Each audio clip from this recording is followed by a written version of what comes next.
Cricket শুধুই একটি খেলা নয়, কখনো কখনো এটি হয়ে ওঠে রাজনীতি, নিরাপত্তা আর কূটনীতির প্রতিচ্ছবি। বিশ্বকাপের ইতিহাসে এমন কিছু ম্যাচ আছে যেগুলো নিরাপত্তার কারণে মাঠেই গড়ায়নি।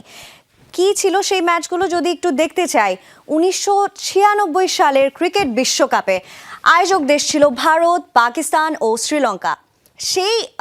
সেক্ষেত্রে শ্রীলঙ্কায় ম্যাচ খেলতে আসলে অস্বীকৃতি জানিয়েছিল অস্ট্রেলিয়া ও ওয়েস্ট ইন্ডিজ, এবং কারণ হিসেবে সেখানে উল্লেখ করা ছিল টুর্নামেন্ট শুরুর আগে কলম্বোতে ভয়াবহ একটি বোমা হামলা হয়েছিল। এই কারণ দর্শিয়ে আসলে অস্ট্রেলিয়া এবং ওয়েস্ট ইন্ডিজ তারা এই ম্যাচটা বয়কট করেছিল, এবং সেই সাথে পরবর্তীতে শ্রীলঙ্কা কিন্তু সেক্ষেত্রে আমরা দেখতে পাই ওয়াক ওভারে পয়েন্ট পেয়েছিল।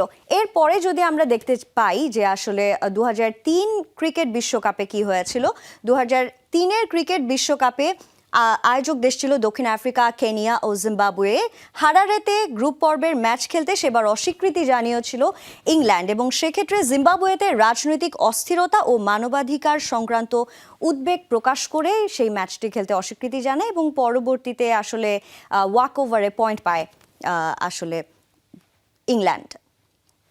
এবং তারপরে আমরা আসলে যদি দেখতে পাই যে 2003 ক্রিকেট বিশ্বকাপে আরও একটি আসলে এমনই নিরাপত্তাহীনতার কারণে ম্যাচ হয়নি, সেটি ছিল নাইরোবিতে কেনিয়ার বিপক্ষে গ্রুপ পর্বের ম্যাচ খেলতে অস্বীকৃতি জানিয়েছিল নিউজিল্যান্ড, এবং নভেম্বর টেরর অ্যাটাক নামে যে অ্যাটাকটা ছিল সেটি পুনরায় ঘটে কিনা সেই শঙ্কায় আসলে ছিল নিউজিল্যান্ড, এবং এই কারণেই আসলে তারা ম্যাচটা খেলতে অস্বীকৃতি জানিয়েছিল। পরবর্তীতে ওয়াকওভারে পয়েন্ট পেয়েছিল।